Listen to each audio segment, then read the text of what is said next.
রাসূল সাল্লাল্লাহু আলাইহি ওয়াসাল্লাম বলছেন, আমার জীবনে বড় ভয়, এটাই আমি জাতির সামনে আশঙ্কা পোষণ করে গেলাম, আমার উম্মত গোপন পাপে লিপ্ত হবে, এটাই আমার ভয়। আমার উম্মত গোপন পাপে লিপ্ত হবে, এটাই হলো ভয়। পুরুষ পুরুষের সাথে জেনা করছে, নারী নারীর সাথে জেনা করছে, মোবাইলে দিন রাত ল্যাংটা মেয়ে দেখছে, তার জীবনে এটাই আশঙ্কা, এটাই বড় ভয়, যেটা বাস্তব মানুষ করছে।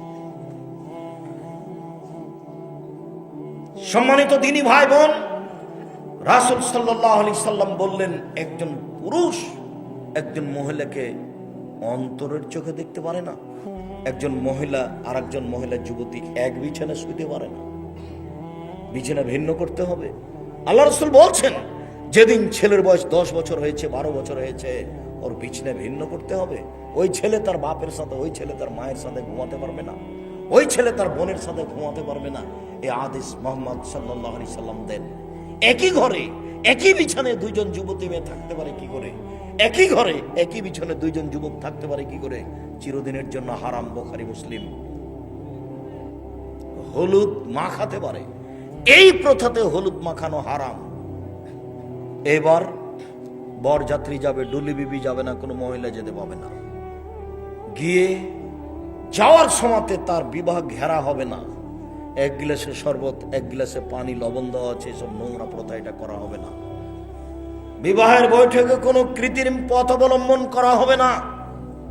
মেয়ের উপস্থিতিতে দুইজন সাক্ষী দিয়ে মোহর উল্লেখ করে বিবাহ পড়াতে হবে। মেয়ের কাছে বিবাহ পড়ানো হারাম, মেয়ের কাছে বিবাহ পড়ানো যাবে না। আমাদের নাটোরে, রাজশাহীতে, চাঁপায়ে, নওগাঁতে তো মেয়ের কাছে বিবাহ পড়াতে যাই, কিন্তু ওই রংপুর, দিনাজপুর, লালমনিরহাট, নীলফামারী, কুড়িগ্রাম, পঞ্চগড়, ঠাকুরগাঁও, গাইবান্ধা, জয়পুরহাট, বগুড়া, ওইসব ডিস্ট্রিক্টের মতো আমাদের অত দুর্বল নীতি নয়। কিভাবে ওরা ওই মেয়ের কাছে বিবাহ পড়াতে যায়, তখন 8-10 জন চ্যাংড়া ছুল্লু সব বদরে ওখানে যায়, ওখানে বিবাহ পড়ায়। অমুক এত টাকা নগদ, এত টাকা বাকিতে তোমাকে বিবাহ করতে এসেছে, তুমি তাকে স্বামী সত্ত্বে কবুল করো। তখনও বলে কবুল করলাম। এই সবাই শুনেছ? হ্যাঁ শুনেছি। এবার আসে, এসে যেখানে বর বসে আছে সেখানে এরা দাঁড়ায়। বসে থাকা লোকগুলি বলে, আপনারা কে? তখন ওরা বলে, আমরা এ বিবাহের উকিল। মেয়ে কবুল করেছে? হ্যাঁ মেয়ে কবুল করেছে। তোমরা শুনেছ? জি শুনেছি। তাহলে বসো। তখন তারা বসে। মনে হচ্ছে পাগলামি কারবার, কলার গাছের চতুর্দিকে ঘরে ঘুরে হিন্দুর বিবাহ লেগেছে। কার বিবাহ লেগেছে? হিন্দুর বিবাহ লেগেছে, তাই কলা গাছের চতুর্দিকে ঘুরছে। ধর্ম পাগল হয়ে গেছে। কিছুই না, এবারে নোংরা কথা, নোংরা নীতি। দুইজন সাক্ষী, খুতবা হবে আগে। মেয়ের বাপ খুতবা দিবে, নাহলে কোন মৌলানা সাহেব দিল। মেয়ের বাপ নিজেই বলবে, আর না হলে মৌলানা সাহেব আগে আগে বলবে, মেয়ের বাপ পিছে পিছে বলবে, আমার মেয়ে আয়েশা এত টাকা নগদ, এত টাকা বাকিতে তোমার সাথে বিবাহ বন্ধনে আবদ্ধ হতে রাজি, তুমি তাকে স্ত্রী হিসেবে কবুল করো। ও বলবে কবুল করলাম। গুরুত্বপূর্ণ কথা 3 বার বলতে হয়, মর্মে বলা যায়, আমার মেয়ে আয়েশা এত টাকা নগদ, এত টাকা বাকিতে তোমার সাথে বিবাহ বন্ধনে আবদ্ধ হতে রাজি, তুমি তাকে স্ত্রী হিসেবে কবুল করো। কবুল করলাম। আমার মেয়ে আয়েশা এত টাকা নগদ, এত টাকা বাকিতে তোমার সাথে বিবাহ বন্ধনে আবদ্ধ হতে রাজি, তুমি তাকে স্ত্রী হিসেবে কবুল করো। ও বলল কবুল করলাম। এ হলো বিবাহ। বিবাহ হয়ে গেছে। আব্দুর রাজ্জাক সাহেব নগদ বাকি মোহরের কথা বলছেন কেন? মোহর বাকি চলে কি? হ্যাঁ চলে। প্রমাণ ওই যে আল্লাহ রসুল, একটা লোক বললো যে আমার সাথে মেয়েটার বিবাহ দিয়ে দেন। তা আল্লাহ রসুল বললেন, টাকা পয়সা কিছু আছে? বললেন নেই। এই যে লুঙ্গিটা আছে। বলে কথা হলো, লুঙ্গি যদি তোমার বউকে দাও তো তুমি কি পরবে? কোন লোহার আংটি টাংটি আছে? কিছুই নাই একবারে। আচ্ছা কিছুই নেই, কোরআন মাজিদ পড়তে পারো? জি। অমুক অমুক সূরা মুখস্থ আছে। ঠিক আছে, তুমি তোমার স্ত্রীকে এগুলো শিখিয়ে দিও। শিখিয়ে দেওয়ার বিনিময়ে তোমার বিবাহ দিয়ে দিলাম। এই যে কবে কতদিনে শিখা হয়েছে বাকি মোহর। বাকি মোহরে বিবাহ জায়েজ, তার প্রমাণে এই বুখারী মুসলিমের হাদিস। তবে মোহর জরুরি দিতেই হবে। মরার সময়তে মাপ নেওয়া হারাম, টাকা দিতেই হবে। বাপে টাকা না দিয়ে যদি মারা যায়, তাহলে ছেলেকে দিতে হবে বাপের পক্ষ থেকে মাকে। আম্মা আমার আব্বা তো মোহর দিয়ে যেতে পারেনি, যে টাকা নেন 50,000 টাকা মোহর বাঁধা ছিল আপনার, দিতেই হবে। মোহর হচ্ছে ঋণ, নইলে কিয়ামতের মাঠে নেকি দিয়ে বুঝিয়ে দিতে হবে স্বামীকে। মোহর জরুরি, এটা হলো মৌখিক কোনো কথা নয়। মানুষের জীবনে সবচেয়ে যেটা জরুরি পূর্ণ করা হয় সেটা হলো মোহর পূর্ণ করতে হবে জরুরি ভিত্তিতে। মোহরের বিনিময়ে মহিলাটাকে হালাল করা হয়েছে, টাকার বিনিময়েই তাকে হালাল করা হয়েছে, মোহর দিতেই হবে। বিবাহ শেষ হয়ে গেছে, এখানে লাভ দিয়ে উঠে বলছে আপনারা মিষ্টি ওয়ালিমা খেয়ে যাবেন। আরে অবাক কথা, ওয়ালিমা তো বাসরাতের ঘরে সকালে হবে, এখন কোনো কথা নেই। এই মেয়ের বাড়িতে যদি খাওয়া দাওয়ার ব্যবস্থা হয়, তাহলে খাওয়া দাওয়ার পরে ছেলের বাপ বলবে শ্বশুরকে যে আব্বা আপনার তো অনেক কিছু খরচ হলে, যে 50,000 টাকা থাকলে খরচ বাবদ। তখন তো মেয়ের বাপ বলবে বলো কি তুমি অপমান করতে এসেছ? আচ্ছা যাই বলুক, তার মানে মেয়ের বাপের কোনো খরচ হবে না। আচ্ছা খরচ করতে পারে, তবে ছেলের বাপ ওখানে টাকা পয়সা দিয়ে আসবে, এটাই উচিত। কথা কি বোঝা গেল? এখানে আর কোনো নতুন কোনো কিছু করা যাবে না। চাঁপাইনবাবগঞ্জে এখন পরের দিন ওই মেয়ের বাড়ি থেকে 2 জন আসবে, একে নিতে 4 জন আসবে মেয়েটাকে, আবার ছেলের বাড়ি থেকে যাবে 8 জন, মানে সব সময় ডবল। তারপর কত আম আটা আছে, ব্যবহার আছে, গরু আছে, খাসি আছে, ফার্নিচার আছে, সব হারাম। কোনো লেনদেন চলবে না, কোনো লেনদেন চলবে না, সব বন্ধ, কোনো প্রকার লেনদেন চলবে না। আজকে বউ নিয়ে এসেছে, আবার সকালে যেতে হবে এই বিধান নয়, 2 দিন পরে যাবে। বাসর রাতের সকালে অলিমা হতে হবে, বাসর রাতের ঘর সাজাতে হবে, ঘর সাজানো সুন্নাত। আসমা বিনতে ইয়াজিদ বলছেন তাইয়ামতু আয়েশা তালে রাসূলুল্লাহ সাল্লাল্লাহু আলাইহি সাল্লাম, আমি আয়েশাকে সুন্দরী করে সাজালাম আল্লাহর নবীর জন্য। আয়েশা নিজে বলছেন যে আমি আমার বান্ধবীদের কিনে দোলনাতে খেলাচ্ছিলাম, হঠাৎ আমার মা ডাকলেন, আয়েশা। আমি দৌড়িয়ে আসলাম, আমার গায়ে হাতে ধুলোবালি লেগেছিল, তিনি পানি দিয়ে ধুয়ে মুছে দিলেন, তারপর একটা ঘরে নিয়ে গেলেন। দেখি সেখানে আনসারীদের মহিলা। বুঝলাম না মহিলারা, আনসারীরা মহিলারা কেন এখানে, তারা আমাকে সুন্দরী করে সাজালো। তবে আয়েশা রাদিয়াল্লাহু আনহা বলছেন না যে আমাকে কি দিয়ে সাজালো। আসমা বিনতে ইয়াজিদ বলছেন আমি তাকে সুন্দরী করে সাজালাম, কি দিয়ে সাজালেন এটা তিনি উল্লেখ করেননি। সবকিছু ব্যবহার করা যাবে যদি জিনিস বৈধ হয়। মেয়েদের সুগন্ধি যা দেখতে পাওয়া যায়, গন্ধ পাওয়া যায় না। পুরুষের সুগন্ধি যা গন্ধ দেখতে পাওয়া যায় না, গন্ধ পাওয়া যায়। পুরুষের সুগন্ধি যা দেখতে পাওয়া যায় না, গন্ধ পাওয়া যায়। নারীদের সুগন্ধি যা গন্ধ পাওয়া যায় না, দেখতে পাওয়া যায়। নারীদের সুগন্ধি যা গন্ধ পাওয়া যায় না, দেখতে পাওয়া যায়। তাহলে পাউডার হোক, আসকারা মাস্কারা যাই হোক, সবই ওরা ব্যবহার করতে পারে, ভুরুপেন টুপেন যা কিছু আছে, তবে সেটা বৈধ হতে হবে। উল্লেখ্য যে টিপ দিতে পাবে না, উল্লেখ্য যে নখে নেইল পালিশ দিতে পাবে না, এটা ইহুদি খ্রিস্টানদের পতিতালয়ের মেয়েদের বৈশিষ্ট্য। কপালে টিপ দেওয়া হিন্দুদের বৈশিষ্ট্য। সাথে সাথে ভুরু তোলা হারাম, কাবিরা গুনাহ। বুঝা গেল না? ভুরু তোলে সরু চিকন করা কাবিরা গুনাহ। এই ভুরুতেই যা কিছু আছে, কাজল টাজল সব কিছু দিলে যেটা সহজ হয়। সাজাতে হবে, এ কথাই ঠিক। বাসর ঘর সাজাতে হবে, সেখানে মিষ্টি রস খানা পানি থাকবে, এ কথাই ঠিক। আসমা বলছেন, আয়েশা রাদিয়াল্লাহু আনহা বলছেন, ঠিক 8:30 9টার সময় আমার মা একটা ঘরে নিয়ে গেলেন। দেখি সেখানে আল্লাহ রসুল কেউ নেই। বিষয়টা বুঝতে পারলাম না, ঘরে কেন কেউ নেই, শুধু কেন আল্লাহ রসুল, এটা আমি চিন্তা ভাবনা করতে করতেই দেখলাম আসমা 1 গ্লাস শরবত নিয়ে আসলো। এসা আমাকে বলছে, আয়েশা গ্লাসটা নাও, শরবতের গ্লাসটা নাও। তো আমি নিচ্ছি না, লজ্জা পাচ্ছি, আমাকে ধমকাল, লেও হাতে ধরো, দে আল্লাহ রসুলকে দাও। আমি গ্লাসটা হাতে ধরলাম, আল্লাহ রসুলকে দিলাম। আল্লাহ রসুল পান করলেন, আমাকে বললেন তুমি পান করো, আমি পান করলাম। তারপর আমাকে বললেন আসমাকে দাও, আমি আসমাকে দিলাম। আসমা ওখানে মুখ লাগিয়ে পান করলেন শরবত, যেখানে রাসূল সাল্লাল্লাহু আলাইহি ওয়াসাল্লাম মুখ লাগিয়ে পান করলেন। তাহলে বোঝা যাচ্ছে বাসর ঘরে খাওয়ার ব্যবস্থা আছে। বাসর ঘরে ঢুকে প্রথমে মাথায় হাত দিয়ে দোয়া পড়তে হবে, আল্লাহুম্মা নাসআলুকা খায়রাহা খায়রা মা জাবালতা আলাইহি ওয়া আউযু বিকা মিন শাররিহা শাররা মা জাবালতা আলাইহি। আল্লাহ, এই মেয়েটির কল্যাণ চাচ্ছি, যে কল্যাণ থেকে সৃষ্টি করা হয়েছে। আল্লাহ, এর ক্ষতি থেকে তোমার কাছে বাঁচতে চাচ্ছি। বেহায়া এই নোংরামি থেকে বাঁচতে চাচ্ছি। যে বেহে দেখে সৃষ্টি করা হয়েছে তা থেকে বাঁচতে চাচ্ছি। এইটা হবে প্রথম কাজ, মাথায় হাত দিয়ে দোয়া পড়তে হবে। এরপরে 2 রাকাত সালাত, আগে দাঁড়াবে ছেলেটা, বরটা, পিছে দাঁড়াবে কনেটা। 2 রাকাত সালাত, 2 রাকাত সালাতের পরে দাম্পত্য জীবনে যাবে। দাম্পত্য জীবনে যাওয়ার পূর্বে বিসমিল্লাহ আল্লাহুম্মা জান্নাবিনা শায়তান ওয়া জান্নাবিশ শায়তান মা রাযাকতানা। আল্লাহ, তুমি আমাকে আর আমার স্ত্রীকে শয়তান থেকে রক্ষা করো। আমাদের মিলনে যদি কোনো সন্তান দাও, সেই সন্তানকে তুমি শয়তান থেকে রক্ষা করো। দোয়া শুধু পুরুষ পড়বে, মহিলা নয়। যদি দোয়া না পড়ে তাহলে এই বাচ্চার উপরে শয়তানের ক্ষমতা থেকে যাবে। বাসরাতের সকালে খাওয়ার ব্যবস্থা করতে হবে। মানুষেরা এসে দোয়া করবে, বারাকাল্লাহু লাকা ওয়া আলাইকা জামা বাইনাকুমা ফি খাইরিন। আল্লাহ তোমাদের দুইজনের উপর বরকত নাজিল করুক। তোমাদের দাম্পত্য জীবন আল্লাহ খুশি সুখময় করুক। তোমাদের জীবনে আল্লাহ বরকত দান করুক। এভাবে সবাই দোয়া করে যাবে। যদি ধনী মানুষকে শুধু দাওয়াত দেওয়া হয় ওলিমাতে, তাহলে এই খাদ্য সবচেয়ে খারাপ। এই খাদ্য ড্রেনে ফেলে দিতে হবে, কুকুরে খাবে। অলিমাতে ধনী গরিব সবাই থাকবে, এই কথা রাসূল সাল্লাল্লাহু আলাইহি ওয়াসাল্লাম বলেন। শুধু যদি ধনী থাকে তাহলে এই খাদ্য হলো খারাপ।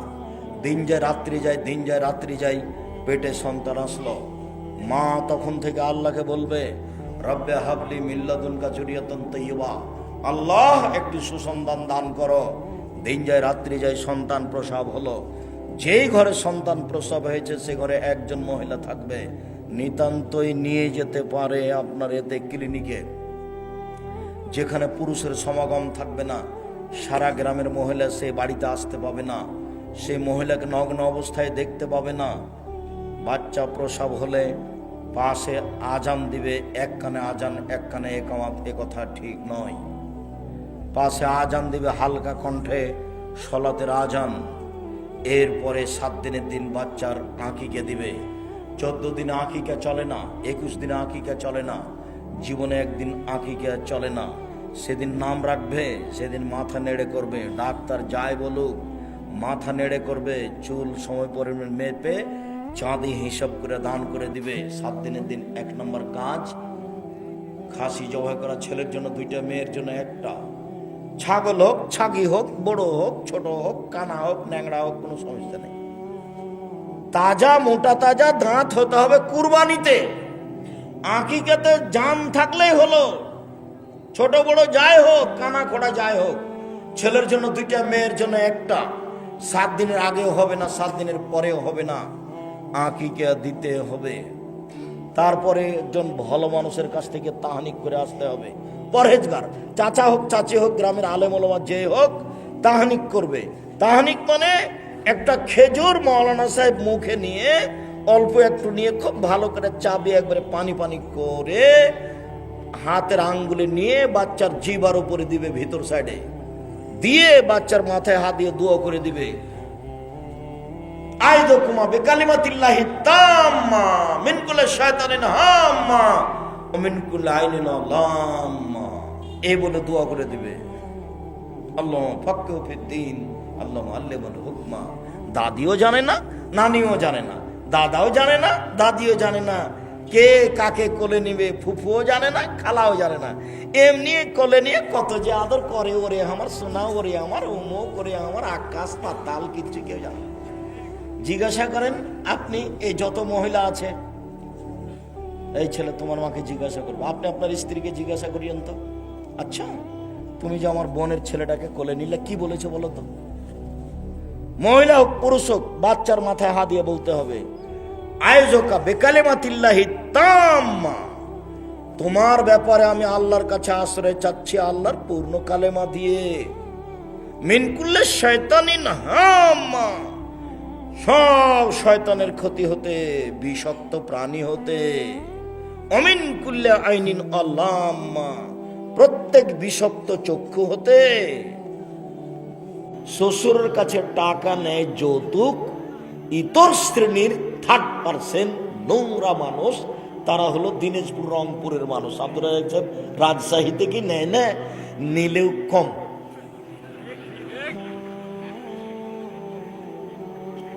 একেবারে ইতর শ্রেণীর মানুষ এরা। ওকে ভিক্ষা করে খেতে বলেছি অনেক দিন থেকে, যে শ্বশুরের কাছে টাকা না নিয়ে বাপ বেটা মিলে ভিক্ষা চাও মানুষের কাছে। আর যৌতুক যদি নিয়ে থাকো শ্বশুরের কাছে টাকা, 24 ঘন্টার মধ্যে টাকা ফেরত দিবে। খাট খাটলা, চৌকি, বাক্স, সাইকেল, মোটর সাইকেল সব ফেরত দিতে হবে। সন্ধ্যা হতে হতে দিয়ে দিতে হবে, একটাও রাখা যাবে না। ভিক্ষা করা টাকা দিয়ে চাউল কিনে ভাত খেয়ে ইবাদত কবুল হবে। শ্বশুরের কাছে টাকা নিয়ে ওই টাকা দিয়ে চাউল কিনে ভাত খেয়ে ইবাদত কবুল হবে না। 32 বছর থেকে বলছি, কোন মায়ের বেটা এমন নাই যে কথা এভাবে উল্টে ধরতে পারে। যেভাবে বলছে এভাবে থাকবে, মানে যৌতুক ফেরত দিতে হবে। খাট খাটলা, চৌকি, বাক্স, ফার্নিচার আগামীকাল সন্ধ্যা হতে হতে ফেরত দিতে হবে। কাপুরুষের সন্তান কাপুরুষ নিবা কেন? কাজ করে নাও, বাজাও। তুমিও কাপুরুষ, তোমার বাপও কাপুরুষ। তুমিও ভিক্ষুক, তোমার বাপও ভিক্ষুক। বাপটা ভিক্ষা করে খারাপ লাগে? খারাপ লাগার জন্যই তো বলছি, যাতে তোমারও মনে থাকে, তোমার বাপেরও মনে থাকে, যেন যেখানে যাবে কেটে ছিঁড়ে চলে যায়। মরা পর্যন্ত যেন বাপ বেটা মনে করে থাকো যে বেটা আমরা ভিক্ষা করে খাওয়া ভালো ছিল রে বেটা। কি যে করলাম জীবনে, খামাখা 50,000 টাকা নিয়ে আজীবন বদনাম ঘাড়ে করলাম। আব্দুর রাজ্জাক সাহেব যেভাবে বললেন তাতে মাটির নিচে ডুবে যায় ভালো ছিল, ধসে যায় ভালো ছিল। জি, আমিও তাই বলছি। খুব ঘৃণিত কাজ, খুব ঘৃণিত কাজ। এর সাথে আর একটা 24 ঘন্টার মধ্যে যত কিস্তিতে নাম আছে সুদের, কিস্তিতে যাতে টাকা তোলা, টাকা দেওয়া, কিস্তিতে ডিপিএস সব বন্ধ করে দিতে হবে। 24 ঘন্টায় বন্ধ করতে হবে। মানে এর চেয়ে নোংরা খারাপ কাজ আর দুনিয়াতে নেই। মানুষ যদি সুদ খায় তাহলে ও ভিক্ষুক হবেই, ফকির হবেই। আমি বিষয়টা বুঝতে পারতাম না, তো আব্দুল্লাহ একদিন বলছে বক্তব্যে যে টাকাকে তার চলমান গতিতে চলতে দিতে হবে, নইলে মানুষ ভিক্ষুক হয়ে যাবে। চলমান গতি কি? টাকা বিনিময় ছাড়া ব্যবহার হতে জানে না। টাকা মানে বিনিময়। আমি 1 কেজি কপি নিলাম, তাই তো তোমাকে টাকা দিলাম। তো তুমি আমার কাছ থেকে টাকাটা কি দিয়ে নিলে? কপি দিয়ে। তার মানে টাকা ব্যবহার হয় কিসের বিনিময়ে? টাকা চলে হাঁটে কিভাবে? বিনিময়ে। আপনার কাছে আমি জমি বিক্রি করলাম 10 শতক, তাই আপনি আমাকে 5 লক্ষ টাকা দিলেন। তো টাকাটা আপনার কাছ থেকে হেঁটে আমার কাছে চলে আসলো কিভাবে? বিনিময়ে। তো আপনি যে সুদ হিসাবে 100 টাকা দিয়ে 120 টাকা নিলেন, তো এখানে বিনিময় কোথায়? বুঝতে পারেননি? এখানে কি কোনো বিনিময় আছে? এই জন্য টাকার চলমান গতিকে থামিয়ে দেওয়া হয়েছে। টাকার চলমান গতি হলো বিনিময় ছাড়া ব্যবহার হতে পারবে না।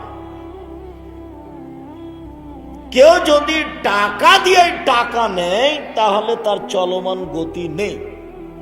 অতএব হবে যে নিয়েছে সেও ভিক্ষুক হবে, আজ হোক আর কাল হোক, হবেই হবে। ও কথা আল্লাহ বলেছেন। আর সুদের ব্যাপারে যেসব ভাষাগুলি আল্লাহর নবী ব্যবহার করেছেন, তাতে আর কোনো পাপের ব্যাপারে এরকম ভাষা তিনি ব্যবহার করেননি। জেনা খুবই খারাপ পাপ, জেনা খুবই খারাপ পাপ। ভাষাগুলি আল্লাহ নবী খারাপ ব্যবহার করেননি। মানুষকে হত্যা করা খুবই মহাপাপ, বড় পাপ, তবে ভাষা এভাবে আল্লাহ রাসূল ব্যবহার করেননি। সুদের ব্যাপারে বলছেন মায়াকুল দিরহাম রিবা ইয়ালাম আসাদ্দু মিন সাকাতি ওয়া সিলাসিলা জিনিয়া। কেউ যদি জেনে শুনে 1 টাকা সুদ খায়, 36 বার জেনা করে যত পাপ হবে, 1 টাকা সুদ খেলে তার চেয়ে বেশি পাপ হবে। এইভাবে ভাষা কোনো পাপের সাথে নেই। তারপরে বলছেন আর রেবা সাবুনা জুজান, সুদের পাপের 70টি ভাগ আছে, বড় থেকে ছোট, ছোট থেকে বড়। সবচেয়ে ছোটটা হলো মার সাথে জেনা করলে যেমন পাপ হয়, কোন পাপের সাথে এরকম ভাষা নেই। তারপর আল্লাহ রাসূল বলছেন কেউ যদি সুদ খায় তাহলে তাকে রক্তের নদীতে ফেলে দিয়ে তার মুখের উপরে পাথর মেরে তার মুখখানাকে ভেঙে দেওয়া হবে। কোন পাপীকে রক্তের নদীতে ফেলে পিটানো হবে না। কোন পাপী নাই এমন দুনিয়াতে, সে জেনা হোক, চুরি হোক, ডাকাতি হোক, মাকে গালি হোক, শিরক হোক, যেটাই হোক না কেন, এমন কোন পাপী দুনিয়াতে নেই যে পাপীকে রক্তের নদীতে ফেলে দেয়। নদীতে শুধু রক্ত, ওতে ফেলে দিয়ে তার মুখকে ভেঙে দেওয়া হবে পাথর দিয়ে। তার নাম হলো সুদ।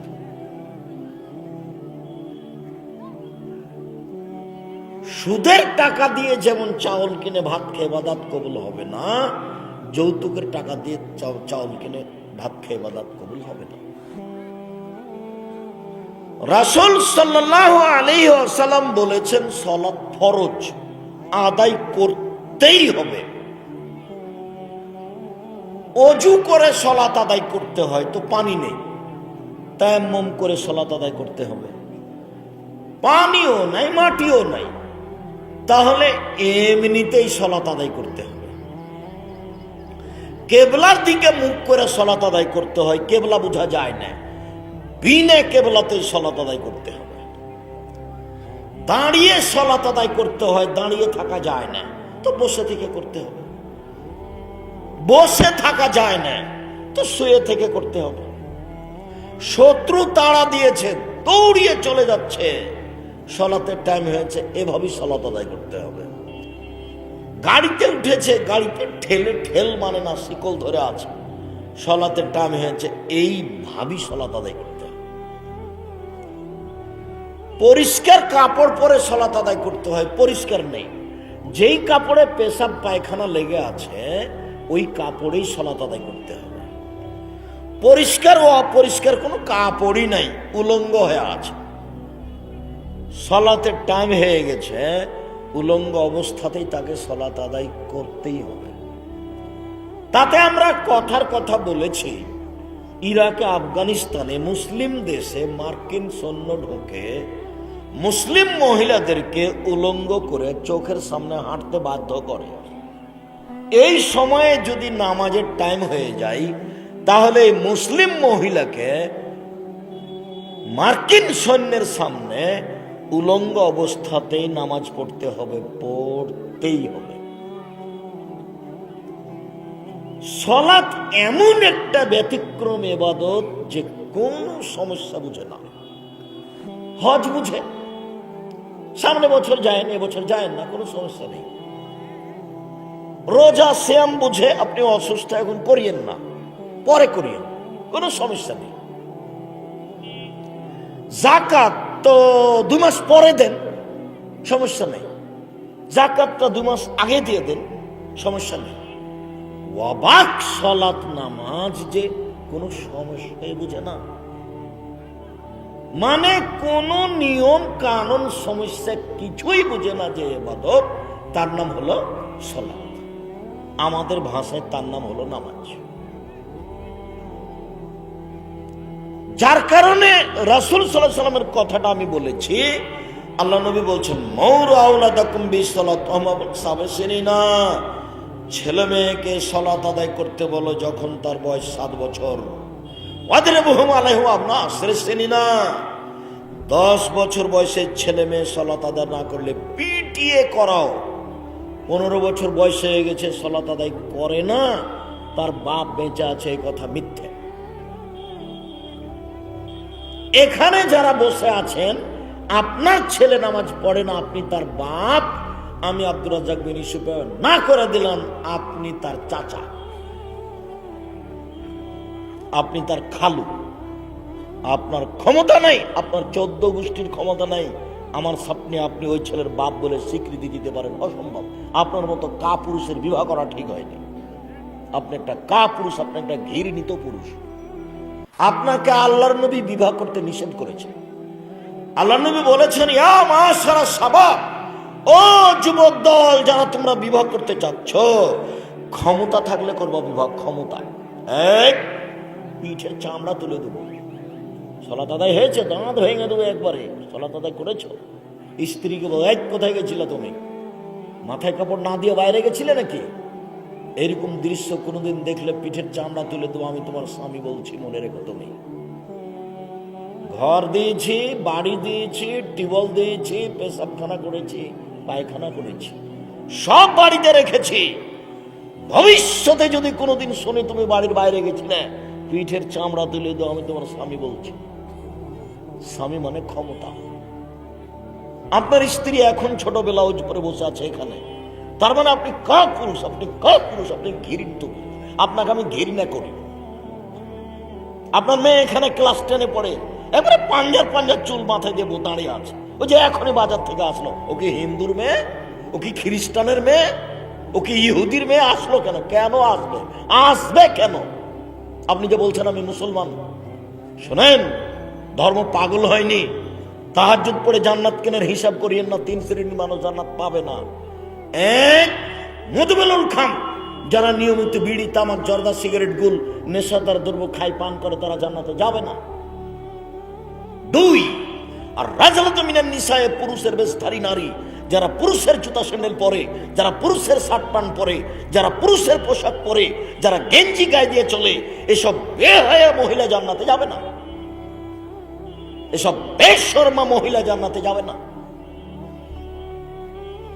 3, আপনি যাবেন না। আমি যাব না মানে আপনি যাবেন না।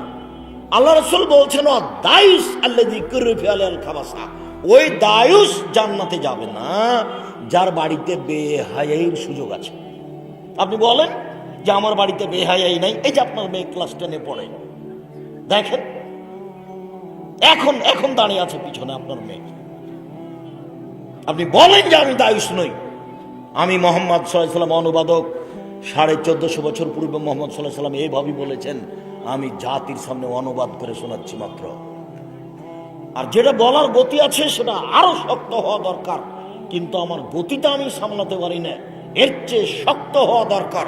আল্লাহ রাসূল বলছেন, যা খাতাবা, যখন আল্লাহ রাসূল বক্তব্য দিতেন, আহমারা তাইনাহু, তার 2 চোখ লাল হয়ে যেত, অস্তাদা গাজাবহু, তার রাগ বেশি হয়ে যেত, ওয়ালা সাউতহু, তার কণ্ঠ উঁচু হয়ে যেত, কান্না মনজুর যাইস, যেন তিনি সৈন্য দলকে ধমক দেখাচ্ছেন, এই করতে হবে, সে করতে হবে।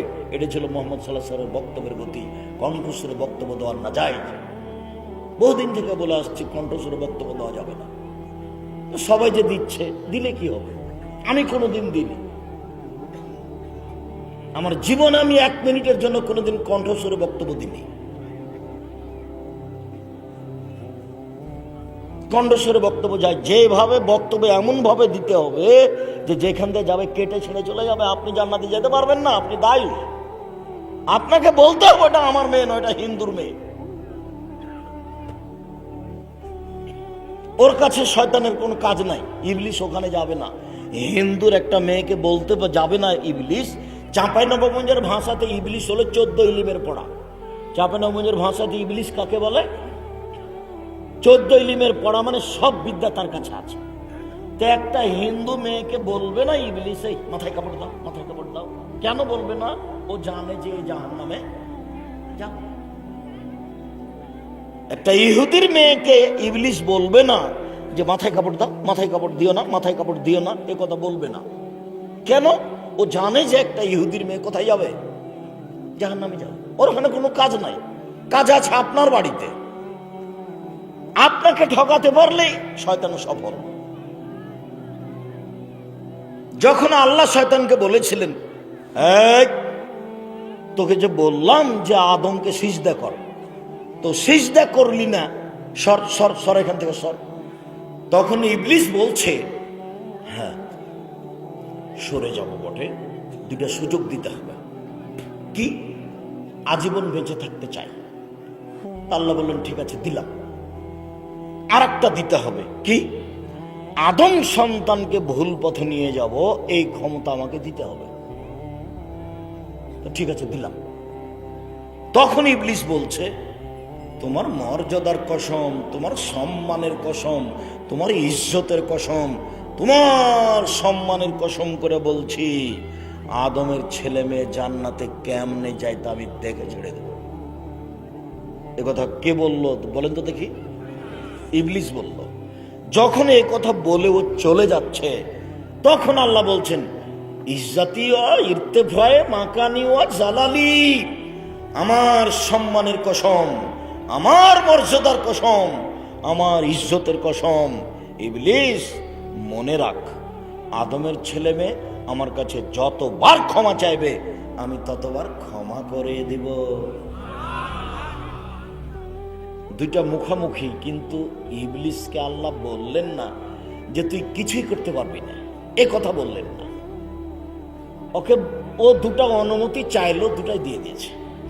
যার কারণে তো আপনি কেউ থাকে না, তখন আপনি একবারে বড় মোবাইলে বিশাল ল্যাংটা মেয়ে দেখছেন দিন রাত। ওটা আপনাকে শয়তান পাগলা বানিয়েছে, শয়তান আপনাকে জাদু করেছে। নাহলে কতদিন আপনি আমার সাথে সামনে তওবা করলেন, তারপরে বাড়ি যেতে না যেতে একাই যেমনই হয়েছেন তেমনই চালু করে দিয়েছেন। ওই মেয়ে চলে এসেছে ল্যাংটায়। মুহাম্মদ সাল্লাল্লাহু আলাইহি ওয়াসাল্লাম বলছেন, আমার জীবনে বড় ভয়, আমার উম্মত গোপন পাপে লিপ্ত হবে, এটাই আমার ভয়। পৃথিবীর মানুষ শুনে রেখো, আমার উম্মত গোপন পাপে লিপ্ত হবে, এটাই আমার ভয়।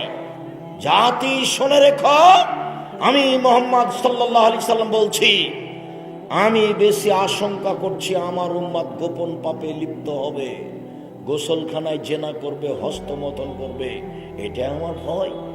মেয়ে আছে লন্ডনে, ছেলে আছে দিনাজপুরে, উলঙ্গ অবস্থায় জেনা করবে গোপন ভাবে, এটা আমার ভয়। প্রায় মোবাইলে ল্যাংটা মেয়ে আছে। আর কিছু কিছু বাড়িতে মুরব্বি তাহাজ্জুদ পড়ে, 60 বছর 65 বছর বয়স, বিশাল টিভি আছে, রাত 3টেতে তাহাজ্জুদ পড়তে উঠেছে, উঠে আকাশের দিকে তাকিয়ে দেখে দোয়াও পড়েছে, 2 রাকাত সালাতও আদায় করেছে। তারপরে বলছে মনে মনে, শয়তান ধরেছে, মনে মনে বলছে যে টিভিটা চালু করে দেখি তো কি অবস্থা। যেমন টিভি চালু করেছে, একবার টিভি ভর্তি এক ল্যাংটা মেয়ে চলে এসেছে। ও দেখতে দেখতে দেখতে দেখতে রাত পার। শয়তান ও জাদু করেছে। আত্মা মানুষকে পাপের আদেশ করে, শয়তান সব সময় খারাপটাকে ভালো করে দেখায়, আর আত্মা ওটাই চায়, মনটা ওটাই চায়। সম্মানিত দিনী ভাই বোন, ফিরে আসলাম আবার আপনার কাছে। যেই বাপের ছেলে 15 বছর হয়েছে নামাজ পড়ে না, ও বাপ নয়, ও হলো এই ছেলের চাচা, ও হলো এই ছেলের খালু। বাপ ও ক্ষমতা বলে দেখাতে পারে না, বাপ মানে তো ক্ষমতাশীল। রাসূল সাল্লাল্লাহু আলাইহি ওয়াসাল্লাম বলছেন, স্বামী হলে 5টা জিনিস লাগে। 1, যে মানের তুমি খাও বউকে সে মানের খাওয়াবা। 2, যে মানের তুমি কাপড় পরো সে মানের বউকে পরাবা। 3, বউকে কটু কথা বলবা না। 4, মারা যদি লাগে তো মুখের উপরে মারো না। 5, তোমার বাড়ি ছাড়া তাকে কোথাও যেতে দিবা না।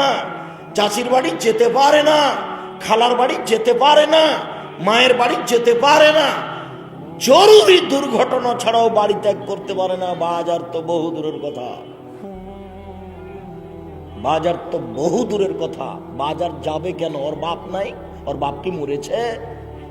ওর শ্বশুর নাই, ওর শ্বশুর কি মরেছে? ওর স্বামী নেই, ওর স্বামী কি মরে গেছে? ওর ছেলে নাই, ওর ছেলে কি মারা গেছে? ওর দেবর নাই, ওর ভাসুর নাই, ওই একাই দুনিয়াতে থাকে। বেশরম হলে বাজারে যাবে কেন? বাজারে যাবে কেন? আপনার খাই আর আস্কারা মাস্কারা মুখে চোখে লাগিয়ে ওর লোকের ধাক্কা খায়, আপনাকে খারাপ লাগে না? আপনাকে তো খারাপ লাগা দরকার। আপনার একটা গাইরিয়ত থাকা দরকার, আপনার একটা আত্মমর্যাদা থাকা দরকার। কি করে ও মানুষের ধাক্কা খায় বাজারে যায়, এর সামনে দাঁড়ায়, ওর সামনে দাঁড়ায়, 2 কেজি পেঁয়াজ নেই, 1 কেজি আলু নেই, শাড়িখান দেখে দোকানদারের সামনে দাঁড়িয়ে থাকে, আপনাকে খারাপ লাগে না? আপনাকে ঘৃণা লাগে না? আমাদের যদি একদিন ঘটে যায় তাহলে অজ্ঞান হয়ে পড়ে যাবো, ইন্না লিল্লাহি ওয়া ইন্না ইলাইহি রাজিউন, কি হয়েছে?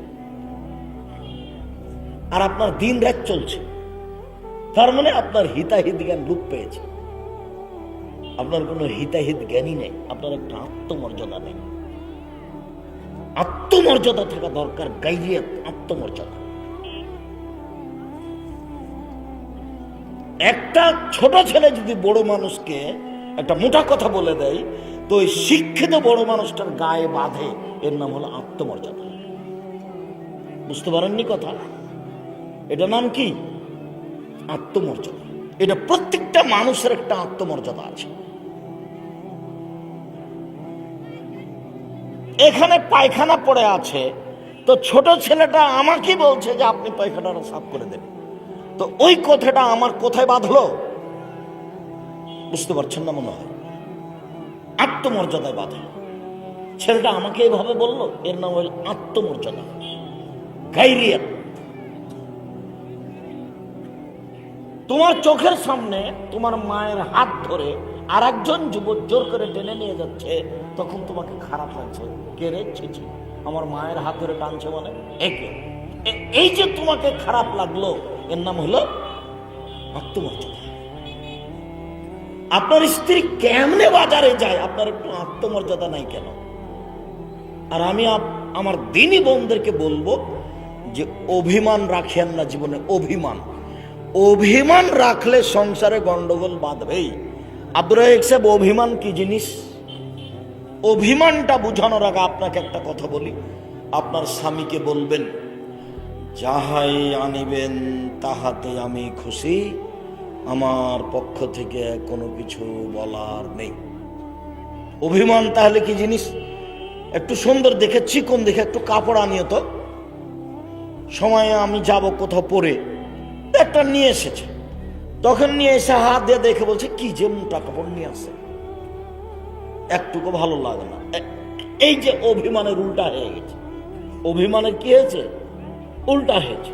তা আর একদিন আর একটা নিয়ে এসেছে, পরের দিন ওটা পাল্টিয়ে, তখন হাত দিয়ে বলছে এটাও ভালো লাগে না। তখন আপনি বলেছেন তুই যা বাজারে, তুই যা কিনগা। এই যে সমস্যা বাদল, ওকে কোনো অভিমানই রাখতে হবে না স্ত্রীকে, তাহলে সংসার সুন্দর চলবে। অভিমান রাখলে শয়তান সুযোগ পাবে, এটা ভেঙে যাবে। সম্মানিত দিনী ভাই বোন, বলছিলাম সালাত আদায় করতেই হবে যে কোনো মূল্যে। এবার বলি, যারা সালাত আদায় করে না তারা কেমন? বুরাইদা রাদিয়াল্লাহু তাআলা আনহু বলেন, বাইনাল আবদি ওয়া বাইনাল্লাহি তারকুস সালাত। যারা সালাত আদায় করে তারা মুসলমান, আর যারা সালাত আদায় করে না তারা কাফের। রাসূল সাল্লাল্লাহু আলাইহি সাল্লাম বলেন, মান তারাকা সালাতা মুতাআম্মিদান ফাকাদ কাফারা। কে যদি ইচ্ছাকৃত সালাত ছেড়ে দেয় তাহলে সে কাফের হয়ে গেছে। আবু হুরায়রা রাদিয়াল্লাহু তাআলা আনহু বলেন, উমিরতু নুকাতিলান নাস হাত্তা ইয়াকুলু লা ইলাহা ইল্লাল্লাহ ওয়া ইকিমুস সালাহ। আমাকে আদেশ করা হয়েছে, আমাদের নবী বলছেন, আমাকে আদেশ করা হয়েছে আমি পিটিয়ে লা ইলাহা ইল্লাল্লাহ বলাবো, পিটিয়ে সালাত আদায় করাবো। যদি সালাত আদায় করে তার রক্ত নিরাপদে, তার সম্পদ নিরাপদে। যদি সালাত আদায় না করে তাহলে অর্থ সম্পদ লুটে নেওয়া যায়। ওর রক্ত নিরাপদে নয়, ওর সম্পদ নিরাপদে নয়, ওকে আমি পিটিয়ে সালাত আদায় করাবো। এই হাদিস দিয়ে ইমাম আবু হানিফা রাহিমাহুল্লাহ সেই কালে বলেছেন, কেউ যদি অলসতা করে এক ওয়াক্ত সালাত আদায় না করে তাকে জেলখানায় বন্দি করে পিটিয়ে সালাত আদায় করাতে হবে। এই হাদিস দিয়ে সেই কালে ইমাম আহমদ ইবনে হাম্বল বলেছেন, কেউ যদি এক ওয়াক্ত সালাত আদায় না করে তাহলে তাকে কুরবানি করতে হবে, জবাই করতে হবে, হত্যা করতে হবে, বেঁচে থাকার কোনো সুযোগ নাই। বর্তমানে আরবি বিদ্বানগণ বলছিল, এই ছেলে বসো, আপনার পাশ থেকে সাবধান, কোন লোক বা কোন ছেলে যেন না ওঠে, খুব খেয়াল করবেন। আপনার এই 20 মিনিটের মধ্যে এত ব্যস্ততা লেগে গেল, কোনো কাজ আমাকে দেখায়েন না কিছুক্ষণ।